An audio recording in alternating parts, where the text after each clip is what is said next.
మీ పిల్లలకైతే ఇలాంటి ఆహారమే పెడతారా? టాయిలెట్లలో నీళ్లు కూడా వస్తలే. విద్యార్థులు తమ ప్రాబ్లమ్స్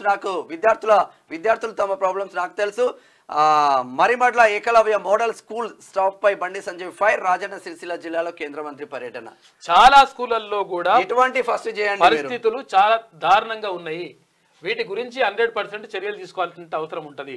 వాటిని పట్టించుకోకుండా ఇష్టం వచ్చినట్టుగా చేసుకుంటా అంటే పిల్లల గురించి అడిగేటోడు ఉండడు కదా. ఎందుకంటే పిల్లలు ఎందుకంటే ఓట్లు లేరు కదా, వాళ్ళకు ఓట్లు ఉంటాయి కాబట్టి టీచర్లు కావాలని వీడ రోడ్ ఎక్కి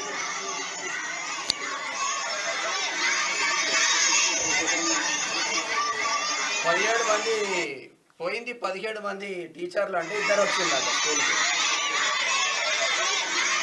ఆసిఫాబాద్ లేదు ఏది ఏగో ఆసిఫాబాద్ రోడ్డుపై బయటయించిన విద్యార్థులు నిరసన చెప్తున్నారు. ఆసిఫాబాద్ ఆదర్శ పాఠశాల నుంచి 17 మంది ఉపాధ్యాయులు బదిలీపై వెళ్ళగా 2 ఉపాధ్యాయులు మాత్రమే వచ్చారని ఆదర్శ పాఠశాల విద్యార్థులు ఆరోపించారు. ఆదర్శ పాఠశాల చూసుకోరిగా మోడల్ స్కూల్. ఇక అయితే తాము పరీక్షల్లో ఫెయిల్ అయితే ఎవరు బాధ్యత వహిస్తారని అధికారులు ప్రశ్నించారు.